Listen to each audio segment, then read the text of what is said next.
1957 was an exciting year for me. I was a young designer at GM Styling, working in Studio Research B. This was an advanced concept studio that top management never visited. I didn't really understand the political ramifications of how that all occurred at the time, but what was really going on was something called the AMA ban. That was the American Automobile Manufacturers Association. They had decided as a group, that's Chrysler and Ford and GM, to abolish all competition in the media and actual support of all racing. Included in that ban was the Corvette. The Corvette was going to be wiped off the map. Bill Mitchell decided that he was going to keep the Corvette, going totally against management's wishes. On his own, he decided to create a new Corvette, and the sketches that he picked off the wall were the cars that eventually created this car.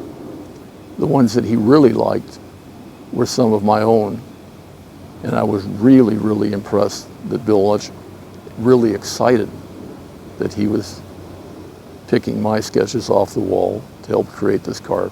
Because Bill Mitchell designed this car. I was simply the interpreter of his ideas.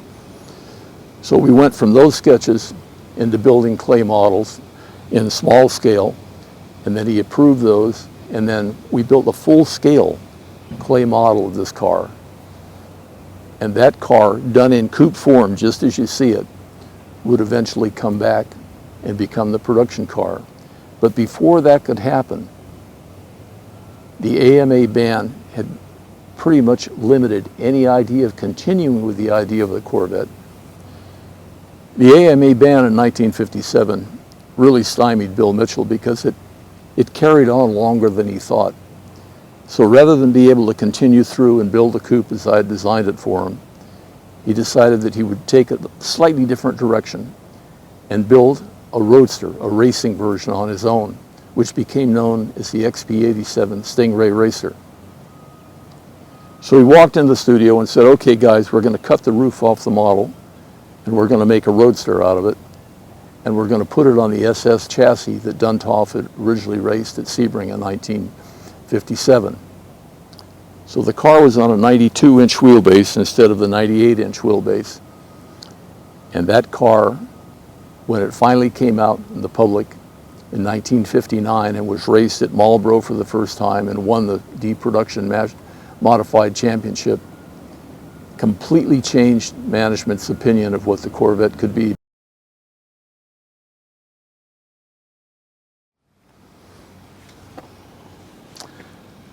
The Corvette Sting Ray was an incredible adventure in American automotive design.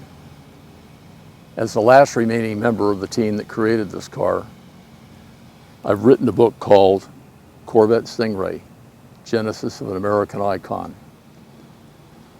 In this book, I've got all my original sketches that Bill Mitchell used as the inspiration to create this car, plus about 160 original archival photos from GM Styling that also will help illustrate how the car came to be and who the personalities were that helped create it.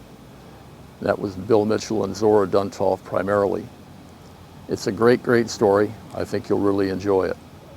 Thank you.